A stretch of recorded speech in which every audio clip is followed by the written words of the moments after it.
नमस्कार, यो विशेष कार्यक्रममा यहाँलाई स्वागत छ। म राजीव खत्री। कोरोना महामारीमा नेपाल आपतकालीन अवस्थामा निम्तिएको भनेर विश्व स्वास्थ्य सङ्गठन WHO ले जनाएको छ र पछिल्लो समय देशभर कोरोना संक्रमितको अवस्था, अस्पतालहरूमा बिरामीको भरिभराउ, यो सँगसँगै बेडका अभाव, अक्सिजनका अभाव यति बेला देशभरि देखिएका छन् र WHO को पछिल्लो भनाइले नेपाल एकदमै आपतकालीन अवस्थामा पुगिसकेको भनेर बताएको छ भनेदेखि यसका लागि सरकारका तर्फबाट गर्नुपर्ने योजना र व्यवस्थाहरू हुन नसकेको देखिन्छ। आज हामी यसै विषयमा रहेर कुराकानी गर्दैछौँ। यति बेला हामीसँग हुनुहुन्छ नेपाली कङ्ग्रेसका नेता गगन थापा, जो पूर्व स्वास्थ्य मन्त्री पनि हुनुहुन्छ। गगनजी, यहाँलाई स्वागत छ। धन्यवाद। कोरोना महामारीमा नेपाल आपतकालीन अवस्थामा निम्तिसकेको भनेर विश्व स्वास्थ्य सङ्गठन WHO ले जनाएको छ र WHO को प्रमुखले कोरोना महामारीबाट भारतको अवस्था निकै चिन्ताजनक र नेपालमा पनि आपतकालीन स्थिति निम्तिएको बताएको छ। नेपालमै पनि स्वास्थ्य सङ्घले सरकारले महामारीसँग जुझ्न प्रभावकारी तयारीमा चुक्यो भनेर भनेको छ। के भन्नुहुन्छ, अहिलेको अवस्था कस्तो हो? म यो बेलामा यतिखेर हामीहरूले कुन समयमा के गर्नु पर्थ्यो, किन गरेनौँ भन्ने समीक्षामा पनि अल्मलिन चाहन्न। नभए तिथि मिति राखेर बुधा राखेर कुन मितिमा के कुरा गर्नका निम्ति सुझाइएको थियो, कुन कुरा गर्न सम्भव थियो, कुन कुरा किन गरिएन भनेर छलफल गर्नका निम्ति तथ्य प्रमाण बोकेर बस्न सकिन्छ। यो सरकारको काम गर्ने शैलीका बारेमा पनि अनेकन प्रश्नहरू थिए, छन्, भोलि पनि रहन्छन्। तर हामी यस्तो अप्ठ्यारोमा परिसक्यौँ कि यो बेलामा ती सबै कुरालाई मुल्तवीमा राखेर पछि गरौँला यसको बारेमा समीक्षा। अहिले चाहिँ यो युद्धको बिचमा छौँ। यो बेलामा जे गर्न सकिन्छ, आगो लागिसक्यो, मिलेर पानी हालौँ, जति सकिन्छ हालौँ, जति सकिन्छ निभाउँ भनेर सरकारसँग मिलेर काम गर्न चाहन्छौँ। तर यो सबैको निम्ति खालि एउटै मात्र अनुरोध के हो भने, जसरी तपाईँले अहिले विश्व स्वास्थ्य सङ्गठनको प्रमुखले भनेको कुरा भन्नुभयो, हामीले संयुक्त राज्य अमेरिकाको सेनेटमा भएको छलफल हेऱ्यौँ। केही समय अगाडि मात्रै म बेलायतकै एकजना सांसदले गर्नुभएको सामाजिक सञ्जालमा लेख्नुभएको कुरा पढिरहेको थिएँ। संसारभरि नेपालको आपतकालीन अवस्थालाई यो बेला बुझेर सहयोगका निम्ति छलफलहरू चलाइरहेको बेलामा नेपालको कार्यकारी प्रमुखले नेपालभित्रको अवस्थालाई आत्मसात गरिदिनु पर्यो। हामी यति ठुलो अप्ठ्यारोमा परिसक्यो भन्ने कुरा अब मानिदिनु पर्यो। यहाँ मैले अहिले दोष पनि नलगाउँला, ठिक छ ल, पछि छलफल गरौँला, तर स्वीकार गरिदिनु पर्यो कि जस्तो हिजो मात्र हामीले उहाँको टिप्पणी सुन्यौँ कि अस्पतालमा बेडको खासै धेरै अभाव छैन भन्ने होइन। प्रधानमन्त्रीले बुझिदिनु पर्यो कि अहिले बेड यहाँ प्रत्येक दिन हाम्रो आँखा अगाडि हामीहरू जो अहिले काम गरिरहेका छौँ भनेको जनप्रतिनिधि भएर स्वास्थ्य कर्मीको त हामीलाई थाहा छँदैछ कुन बेहाल छ भनेर होइन। आँखा अगाडि बेड भन्दै मेरो टेलिफोनमा मसँग दर्जनौँ मेसेजहरू छ, बेड खोलिदिनु पर्यो भनेर भनेको एकछिन पछाडि चाहिँ त्यो बेड कतै व्यवस्थापन गर्न दौडधुप गर्दा मान्छे बितिसकेको छ। यसलाई मानिदिनु पर्यो, यसलाई स्वीकार गरिदिनु पर्यो। यति मात्र गरिदिएदेखि अनि हामी अगाडिको बाटो। गगनजी, यहाँले विगतमा पनि सुझावहरू दिनुभएको, यस्तो भइदिए हुन्थ्यो, यस्तो गर्न पाए हुन्थ्यो भनेर यहाँले भन्नुभयो। यद्यपि त्यो कुरा सुनिएन, जसको कारणले आज यो अवस्था पनि बन्दै आएका छन्। यहाँका सुझावलाई धेरैले सकारात्मक रूपमा लिएका पनि हुन्। म एउटा प्रश्न यहाँसँग, आज तपाईँ जिम्मेवार ठाउँमा हुनुहुन्थ्यो, मानौ तपाईँ स्वास्थ्य मन्त्री नै हुनुहुन्थ्यो भने यति बेला यो अवस्थामा यहाँले के गर्नुहुन्थ्यो, यति भनिदिनुहोस् त। यो बिग्रिसकेको, भत्किसकेको यो मध्यमा पर्ने भयो अहिलेको अवस्था पनि। स्वास्थ्य मन्त्रालयको नेतृत्वले अलिकति थोरै फरक ढङ्गले मात्रै काम गरिदिएको, यति बिग्रिनु कि भत्कन्छ त्यता पनि नजाउँ, यो बिन्दुमा के गर्ने भन्ने कुरा भयो। यो बिन्दुमा हामीले चारवटा कुरालाई सँगै राखेर हेर्नुपर्छ। सिमानाबाट नेपाली नागरिकहरू अहिले पनि निर्वाध रूपले नेपालभित्र छिर्ने र छिरेका मानिसहरूको सही ढङ्गबाट उनीहरूको सङ्क्रमितहरूलाई पहिचान गर्ने, अलग गर्ने र सङ्क्रमणबाट मुक्त भएको मात्रै आफ्नो गाउँठाउँ पुग्न सक्ने, सङ्क्रमित भएको मानिसलाई अलग राख्ने, यो कुरा हामीले गरेनौँ भने हामीले कति अस्पतालको बेड थपेको सङ्क्रमणको रहन्छ एउटा।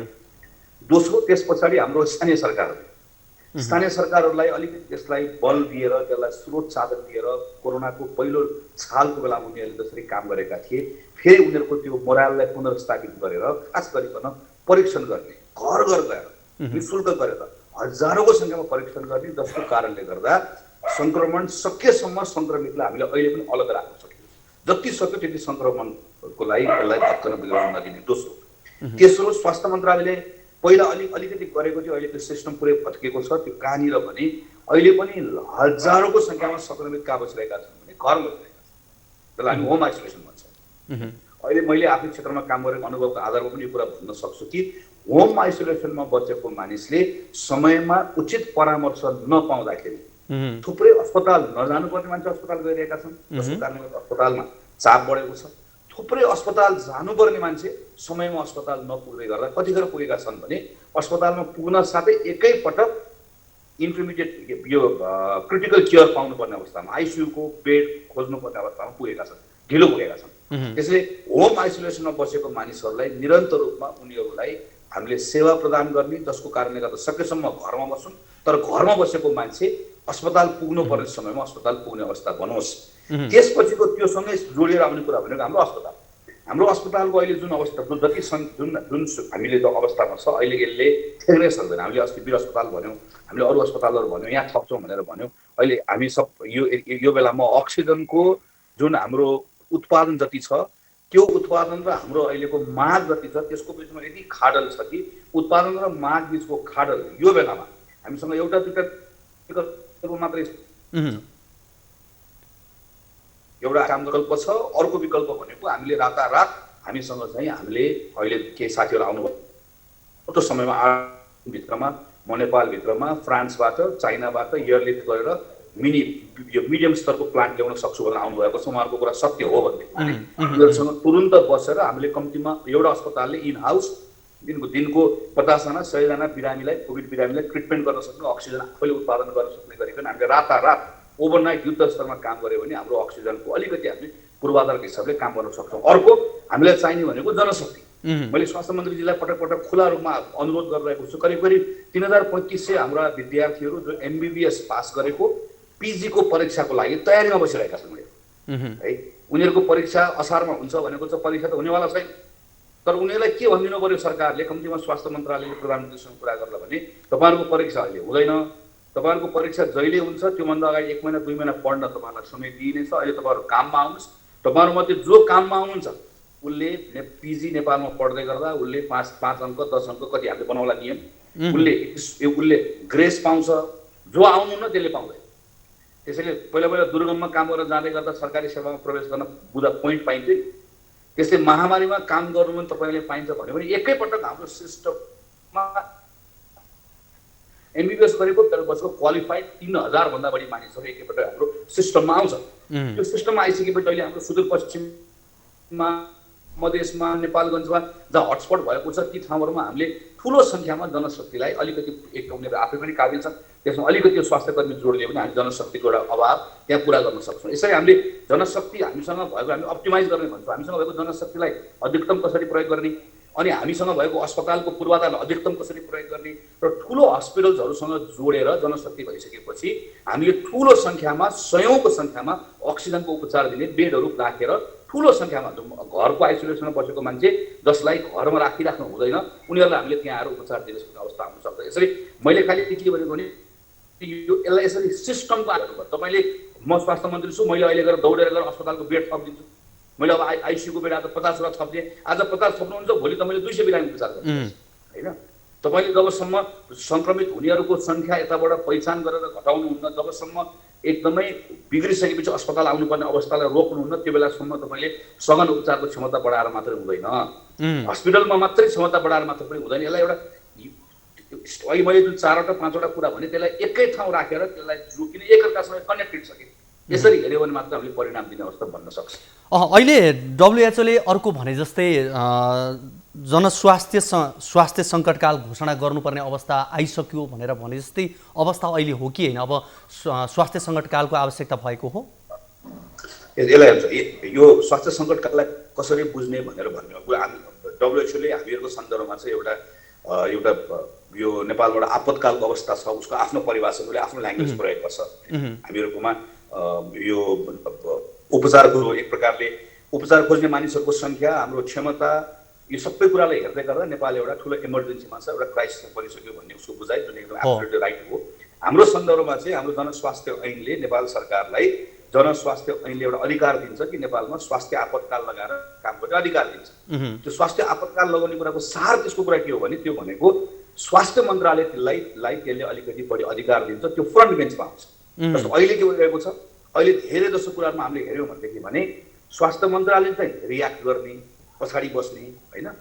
फ्रन्ट सिटमा चाहिँ को छ, फ्रन्ट सिटमा चाहिँ स्वास्थ्यभन्दा बाहेकको अरूले यसलाई लिड गरेको देखिन्छ। स्वास्थ्य आपतकालले स्वास्थ्यलाई सेन्टरमा ल्याउँछ, स्वास्थ्यले कार्ययोजना बनाउँछ, अरूले यसलाई मद्दत गर्ने। म एउटा सानो उदाहरण अक्सिजनको उदाहरण, मैले गएको वर्ष जतिखेर अर्थमन्त्रीलाई भेट्न गएको थिएँ, गएको वर्ष वैशाखमा अर्थमन्त्रीले भेट्न गएको बेलामा भनेको यो अघिल्लो सालको फर्स्ट वेभ आयो, चैतमा 11 गते लकडाउन भयो, वैशाखमा मैले अर्थ जाँदै गर्दाखेरि स्वास्थ्यमा काम गरेको, अझ खास गरी संक्रामक रोगमा काम गरेको केही साथीहरू, मन्त्रालयमा भएको साथीहरूसँग, मन्त्रालय बाहिर भएको साथीहरूसँग सम्पर्क गरेँ। मैले मन्त्रीजीलाई भेट्न बनाएको दस्तावेज तयार गर्दाखेरि मैले उहाँहरूलाई के कुरामा काम गर्नुपर्छ उहाँहरूको कुरा सुन्दै गएँ, सुनेको कुरालाई थप अरू विश्लेषण गरेँ, आफूले पनि बुझ्ने कोसिस गरेँ। त्यो बेलामा उहाँले मलाई के भन्नुभएको थियो भने 10,000 मान्छेलाई एकैपटक उपचार गर्नुपर्ने अवस्था अबको केही महिनामा आउन सक्छ भन्ने मानेर हामीले अक्सिजन प्लान्ट बनाउने कुरामा इन्भेस्टमेन्ट गर्नुपर्छ भनेर मलाई भन्नुभयो। ठिक, त्यो भनिसकेपछि मैले त्यो कुरा बकैदा मैले मेरो चिठीमा लेखेँ, मन्त्रीजीलाई बुदामा पनि लगेर राखेँ। हामीले सरकारी अस्पतालमा अक्सिजनको प्लान्टलाई गर्ने म यो अझ मैले मन्त्रीसँग भेट्दै गर्दा सेयर पनि गरेँ। म भएको बेलामा भरतपुरमा अक्सिजनको प्लान्ट बनाएको कुन कुन अस्पतालमा बनाउँदै गर्दा त्यसले कति मद्दत गर्यो भन्ने आफ्नो अनुभवहरू पनि सेयर गरेँ, लेखेर चिठीमा लगाएर दिएँ। त्यो चिठी त्यतिकै थन्क्यो। यो मैले केसँग जोड्न खोजेको भने त्यो संक्रामक रोगमा काम गरेको विज्ञले त्यतिखेर हामीलाई के बतायो भने अक्सिजनको समस्या आउँदैछ है भनेर बतायो। तर अर्को मान्छेले के गर्यो, अस्ति भर्खर चैत्रको सम्झनुहोस् त, चैत्रको बैठकमा सिसिएमसीमा भएको बैठकमा अरू उद्योग मन्त्रालय वा वाणिज्य मन्त्रालय वा सिडिओ साहबहरूले भएको बैठकमा फेरि उसले के भनिदियो भने हामीको अक्सिजन यथेष्ट छ, उद्योगहरूमा दिएको सिलिन्डर खोसेर ल्यायो भने हामीको अक्सिजन पुग्छ होइन। अब उसले जब कि संक्रामक रोगमा काम गरेको मान्छेले गएको वर्षै भनिसक्यो अक्सिजनको ठुलो समस्या आउँदैछ, जो अगर अहिले लाग भनेर उसले अस्ति भर्खर 1 महिना अगाडिसम्म अक्सिजन पुग्दैछ भने सिलिन्डर खोज्दै सिलिन्डर पुग्दै हिँडिरहेको छ। यो स्वास्थ्य सङ्कटकाल अथवा यो सबै कुराको सार भनेको चाहिँ कसको कुरा सुन्ने, मुख्य विज्ञलाई मान्ने। विज्ञ यो बेलामा संक्रामक रोगमा पढेका काम गरेका हाम्रो सरकारी संयन्त्रभित्र पनि छ, बाहिर पनि छन्, उनीहरूको कुरा सबभन्दा बढी सुन्ने, उनीहरूको कुरालाई मान्ने, तथ्यलाई, प्रमाणलाई, विज्ञानलाई मान्ने, विज्ञानलाई सेन्टरमा राखेर, हार्टमा राखेर, मुटुमा राखेर पब्लिक हेल्थको एउटा राम्रो रेस्पोन्स गर्ने कार्ययोजना बनाउने, स्वास्थ्य सङ्कटकाल लगाउने भनेको गर्ने त्यही। प्रधानमन्त्री केपी शर्मा ओली भने विदेशी सञ्चार माध्यमहरूलाई सङ्क्रमणको अवस्था छैन, त्यो जटिलता हाम्रो नियन्त्रणमै छ भनेर उहाँले भनिरहँदा, त्यो सन्देश दिइरहँदा अब विदेशीहरूले पनि यो कुरा बुझिसकेको छन्। अमेरिकन संसदमै यो विषय नेपालको सन्दर्भमा उठिसकेको छ कुरा। तर यो समयमा नेपालले अब दात्री राष्ट्रहरूसँग सहयोग माग्ने अवस्था या विदेशमा बसेका नेपालीहरू समुदायसँग सहयोग माग्ने अवस्था बनिसकेको अवस्था हो या होइन? अहिले हामीलाई पहिला यो हामीसँग के छ, हामीसँग ग्याप के कुरामा छ र त्यो ग्यापलाई पूर्ति गर्नका निम्ति हामीसँग भएको स्रोत र साधनले भ्याउँछ कि भ्याउँदैन। कतिपय कुराहरू यो मन नभएर हो, धन नभएर भन्दा पनि इच्छा शक्ति नभएर हो, हामीले गर्ने त्यो कार्यक्षमता राख्न नसकेर हो। कतिपय कुराहरूमा हामीलाई स्वाभाविक हो, खास गरी खोपको कुरामा, अरू कतिपय कुराहरूमा हामीलाई नेपालभन्दा बाहिरको नेपालीहरूकै बाट पनि कतिपय सन्दर्भमा हामीले विश्व स्वास्थ्य सङ्गठनबाट अरू देशहरूबाट सहयोग अपेक्षा गर्ने कुरा कतिपय सन्दर्भमा हाम्रो हक पनि हो, हामीले यसलाई प्रयास पनि गर्नुपर्छ। तर अहिले भनेको जस्तै सबै कुरा कहाँबाट सुरु हुन्छ भने एकछिनलाई मानौँ, अबको केही दिन, जो आज मैले सार्वजनिक रूपमा प्रधानमन्त्रीलाई अपिल पनि गरेको छु, अबको केही दिन नेपालको प्रधानमन्त्रीले तपाईँले अहिले नेपाल कम्युनिस्ट पार्टी एमाले भित्रको स्थायी कमिटी विवाद यो त्यो त्यसपछि गएर अरू कुनै सभा सम्मेलन कहीँ कतै अरूभन्दा जम्मा 7 दिन, आजको मितिबाट नेपालको प्रधानमन्त्रीले 7 दिन यो महामारीसँग जोडिएका विषयहरू मात्रै, जोभन्दा बाहेक अर्को विषयको बारेमा म गफ पनि गर्दिनँ, कुरा पनि गर्दिनँ, मसँग समय पनि छैन। मेरो बिहान होस् कि मध्यरातको बैठक होस्, मेरो यसको बारेमा मात्रै होस्। म सिसिएमसीको बैठक पनि मै राख्छु, स्वास्थ्य मन्त्रालयको अधिकारीसँग पनि मै बस्छु, म एउटा कुरा अस्पतालको मानिसहरूसँग पनि म बस्छु। अक्सिजनको लक्षण, यत्रो अक्सिजनको कुरा गऱ्यौँ, अक्सिजनको उद्योगी पनि म बोलाउँछु, अक्सिजनमा म 8 दिनमा 10 दिनमा अक्सिजनको प्लान्ट ल्याउँछु भनेर भनिरहेका नेपालको निजी क्षेत्रलाई म बोलाउँछु। साँच्चीकै हो कि होइन म राख्छु, तिमीलाई के चाहियो, पैसा चाहियो, प्लेन चाहियो, के चाहियो म दिन्छु, सबै कुरा म हेर्छु, म बसेर गर्छु। म एकपटक 6-7 दिनले यसरी गर्छु। भनेर भन्नुभयो र नेपालको प्रधानमन्त्रीले गरेको कुरा देखियो भने त्यतिखेर हामीलाई अनि हामी कहाँनिर चाहिँ आफूले गर्न नसक्ने रहेछौँ, कहाँ हामीले बाहिरको साथीहरूसँग मद्दत माग्नु पर्ने रहेछ यो पनि थाहा हुन्छ। अनि साँच्चीकै बाहिरको साथीहरूले पनि नेपालको यहाँभित्र जिम्मेवारी लिएको मानिसहरूले यसरी काम गरिरहेका रहेछन्। अनि भनेपछि उनीहरूलाई पनि त्यहाँभित्र मद्दत गर्न मन लाग्छ। हामीले एउटा मिक्स्ड मेसेज दियौँ। एकपटक हामी भनिरहेका छौँ एउटा सञ्चार माध्यममा गएर नेपालको स्थिति सबै हाम्रो नियन्त्रणमा छ भन्छौँ, अर्कोमा गएर हामीहरू लेखेर याचना गर्छौँ। त्यसो गऱ्यो भनेदेखि पनि त्यो हामीले मिक्स्ड मेसेज दिन्छौँ, त्यो मिक्स्ड मेसेजले हामीलाई मद्दत गर्दैन। प्रधानमन्त्रीजीले यति अहिले मैले भनेको आग्रह अनुसारको काम गर्ने ढङ्गले अगाडि बढ्दै गर्दा हामी पनि के भनिरहेका छौँ भने 8-10 दिन 12-15 दिन सबै कुरा छोडेर प्रधानमन्त्री यसमा मात्र काम भने हामी पनि 8-10 हामी सबै कुरा बिर्छौँ। हामीहरू अहिले प्रधानमन्त्री सेनापति हो, उहाँको आदेश पालना गर्ने एउटा सैनिक भएर काम गरेर तयार हुने। यसरी एकपटक काम गरौँ न नेपालभित्र। अनि हामीसँग कहाँ अभाव छ, कहाँनिर ग्याप छ, त्यो ग्यापको निम्ति अरूलाई माग्ने हक पनि रहन्छ, उनीहरूले पनि हाम्रो कुरा गम्भीरतापूर्वक सुन्ने अवस्था पनि हुन्छ। गगनजी, एउटा चाहिँ अब राजनीतिक रूपमा पनि यो बिचमा सरकार गिराउने र बचाउने खेलहरू रहे। अब करिब 1 महिनाको अवधि चाहिँ सरकारले विश्वासको मत नलिउन्जेलसम्म एउटा अवस्था छ, तर अब त्यसमा पनि राजनीतिक तानातान एक अवस्था रहला।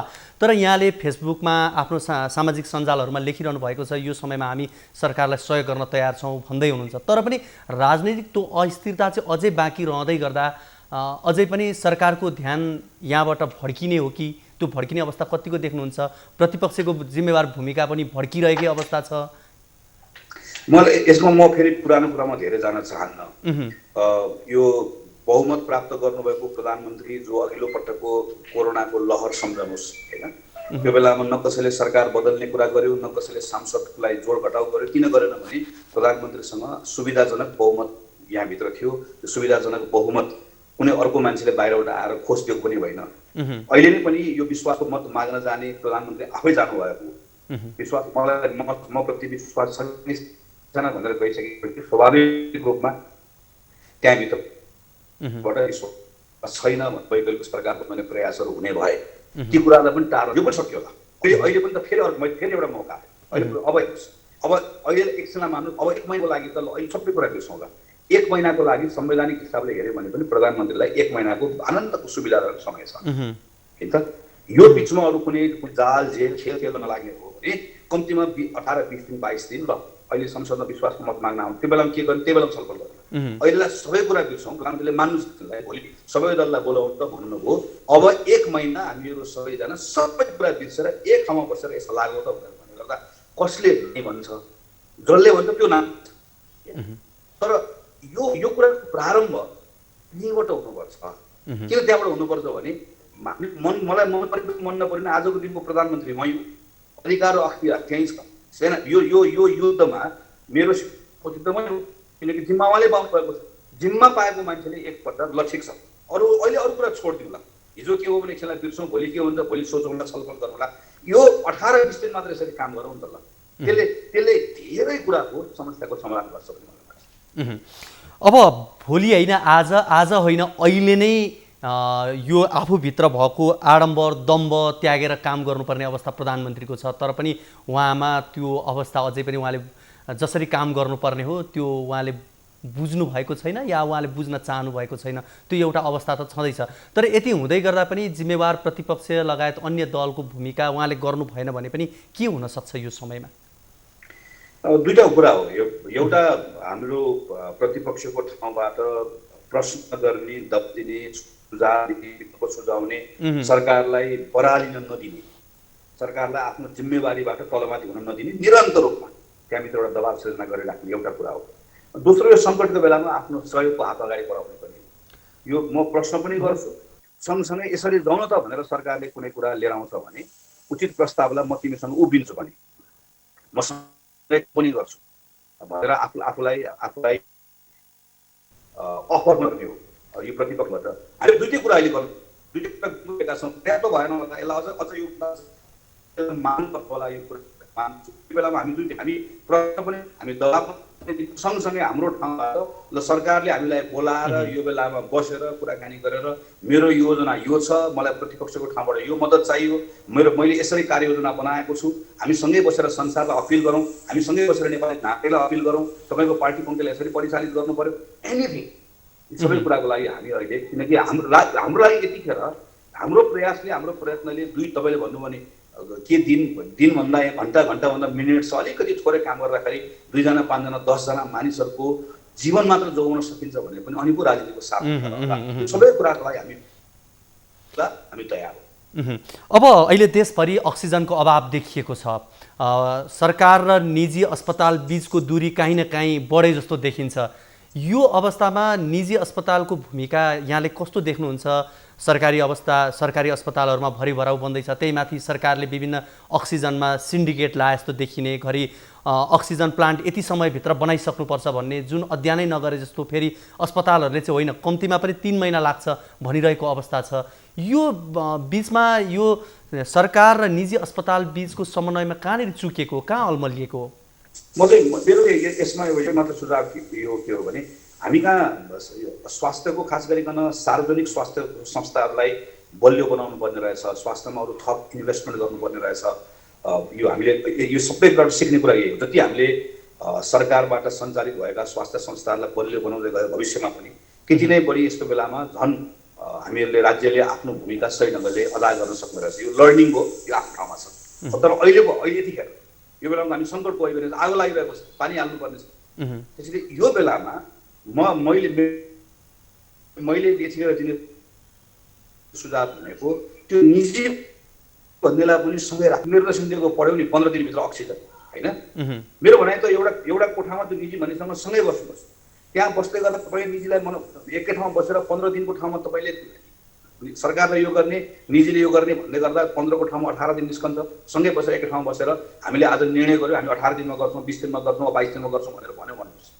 होइन, त्यो गर्न त्यहाँ मतलब एकै ठाउँ बसेर त्यो कुरा अहिले एउटाले आदेश दिने अर्कोले आदेश पालना गरिदिनु भनेर भन्ने कुराले यही बिचमा हाम्रो अर्को 3 दिन गइसक्यो नि होइन। अस्ति जुन दिन निर्देशन दियो त्यो निर्देशन दिनु र निर्देशन पालना गरिदिनु भनेर अन्तर्वार्ता पढ्दा 3-4 दिन गइसक्यो। त्यो त या त 3 दिन 4 दिन भनेको त त्यही हामीले भन्ने गरेको 18-20 दिन मध्येको 3 दिन त गइहाल्यो।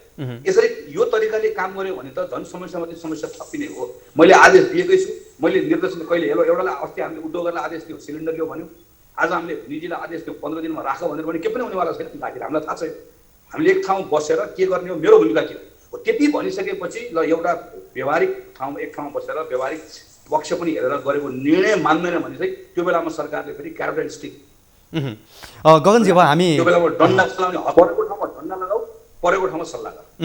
हामी अब करिब अन्तिमतिर पनि छौँ। मैले यहाँको धेरै समय लिन पनि चाहिनँ, यहाँ व्यस्त पनि हुनुहुन्छ। तर मैले एउटा प्रश्न चाहिँ यहाँसँग, जस्तो अहिले काठमाडौँका अस्पतालहरूले कहीँ कतै हात उठाए जस्तो पनि देखिन्छ। अब हामी सक्दैनौँ, हामी गर्न सक्ने अवस्था छैन, हाम्रो क्षमताले भ्याएनौँ भने जस्तो तरिका उनीहरूको देखिन्छ। विगतमा हेर्ने हो भने निजी अस्पतालहरू सहज अवस्थामा चाहिँ हामीसँग यति पूर्वाधार छ, हामी यो अवस्थामा छौँ, हामीसँग सेवा सुविधा यस्तो छौँ भन्ने निजी अस्पतालले यो विषम परिस्थितिमा चाहिँ किन हातेमालो गर्न सकेन या उनीहरूलाई काम गराउन सकिएन? कहाँनिर चुक्यौँ? म त यसो हेर्नुहोस्, मैले आफूले बुझेको कुरा चाहिँ निजी अस्पतालले सरकारसँग स्वीकृति लिएको बेलामा यो म यो गर्छु भनेर सबै कुराहरू भनेको पनि हुन्छ र आपतकालको बेलामा मैले सरकारले अराएको कामहरू मैले गरिनँ भने त्यो बेलामा यो मेरो सम्पत्ति श्री सम्पत्ति सबै सरकारले प्रयोग गर्न पाउँछ वा उसको हो भन्ने कुरालाई मानेर मात्र उसले स्वीकृति पाएको। यो सबै तरिका भनेको के हो भने तपाईँ अस्पतालको सञ्चालक ती सबै मान्छेलाई स्वास्थ्यकर्मी नेपाल मेडिकल एसोसिएसन को कसलाई राख्नु एक ठाउँ राख्नुहोस्, एकै ठाउँ बसेर छलफल गर्नुहोस्, राउन्ड टेबलमा कुरा सुन्नुहोस्। यतिखेर चाहिँ त्यो साँच्चैकै जुन समस्या हो त्यो समस्याको गाटो पुगाइदिनलाई सरकारको तर्फबाट के गर्न सकिन्छ त्यो पनि हेर्नुहोस्। कहाँनिर नागरिकहरू ठगिएका छन्, उपभोक्ताहरू मार्नु परेका छन्, सरकारको तर्फबाट राख्नुपर्ने कुरा पनि कडाइका साथ राख्नुहोस्। एउटा समझदारीमा पुर्याउनुहोस्। त्यो समझदारीमा जबरजस्ती कोही पुग्न मान्दैन भने त्यसलाई पनि अहिले भनेको डन्डा चलाउनुहोस्। समझदारी गरिसकेपछि मान्दैन भने त्यसको लाइसेन्स खारेज गरिदिनुहोस्, त्यसलाई कारबाही गर्नुहोस्। तपाईँसँग हक अधिकार छ। तपाईँ विज्ञप्ति निकाल्छ अनि उसले म विज्ञप्ति मान्दिनँ भनेर भन्दै गर्दा तपाईँ भोलिपल्टदेखि त्यो लुते देख्यो भने त्यसको अर्थ के हो?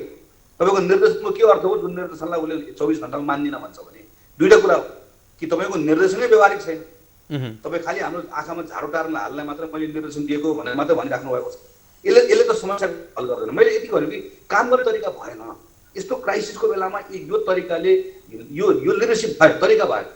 मैले मेरो यसमा पनि आलोचना होइन, मेरो सुझाव हो। अलिकति काम गर्ने तरिका बदल्नु भयो भने मैले इभन खोपको बारेमा पनि तपाईँ खोपको सन्दर्भमा 2 चोटि 5 चोटि 6 चोटि स्वास्थ्य मन्त्रालयले प्रधानमन्त्री पनि बसेर निजी क्षेत्रसँग पनि यसमा काम गरेका मानिसहरूसँग पनि खोपको विकल्पहरू के हुन्छ खुला र पारदर्शी। यस्तो सङ्कटको बेलामा हेर्नु सबैभन्दा महत्त्वपूर्ण कुरा भनेको तपाईँले गरेका कामहरू कतिको पारदर्शी हुन्छ।